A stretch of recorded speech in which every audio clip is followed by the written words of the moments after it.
মানেই দুর্গোৎসবের আগমনী বার্তা। দেবী দুর্গার আহ্বান শুরু হয় এই শুভ দিনে, কিন্তু এই দিনে কিছু বিশেষ বিশেষ নিয়ম মানা জরুরি, না হলে পুণ্য কমে যেতে পারে। চলুন জেনে নিই মহালয়া 2025 তারিখ, সময়, উপবাসের নিয়ম এবং মহালয়ার দিন কী কী কাজ একেবারেই করা উচিত নয়। 2025 সালে মহালয়া পালিত হবে 21শে সেপ্টেম্বর রবিবার। সূর্যোদয় থেকে সূর্যাস্ত পর্যন্ত সময়েই মূলত মহালয়া পালিত হবে। পিতৃপক্ষ সমাপ্ত হবে এই দিনেই এবং দেবীপক্ষের সূচনা হবে। মহালয়ার দিনে পিতৃপুরুষদের তর্পণ, অর্ঘ্য ও পিণ্ডদান করলে আত্মার শান্তি লাভ হয়। আর এই দিন থেকেই মা দুর্গার অকাল বোধন শুরু হয়।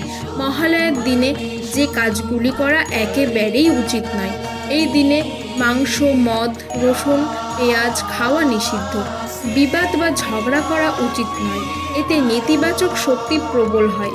চুল, নখ কাটা বা দাড়ি কামানো উচিত নয়। শারীরিক সম্পর্ক থেকে বিরত থাকতে হবে। তর্পণ ও পূজা না করে অলসভাবে দিন কাটানো উচিত নয়। মহালয়ার নিয়ম: ভোরে উঠে স্নান করুন। পূর্বপুরুষদের উদ্দেশ্যে তর্পণ বা অর্ঘ্য দিতে হবে। সাদা ফুল, তিল, দুধ, জল দিয়ে পিতৃপুরুষদের শ্রাদ্ধকর্ম করা হয়। মা দুর্গার নাম জপ করলে বিশেষ ফল পাওয়া যায়। মহালয়ার উপবাস: এই দিনে উপবাস সারাদিন নিরামিষ ভোগ খাওয়া যায়। উপবাস ভক্তির সঙ্গে করলে জীবনে শান্তি, সমৃদ্ধি ও পূর্বপুরুষদের আশীর্বাদ মেলে।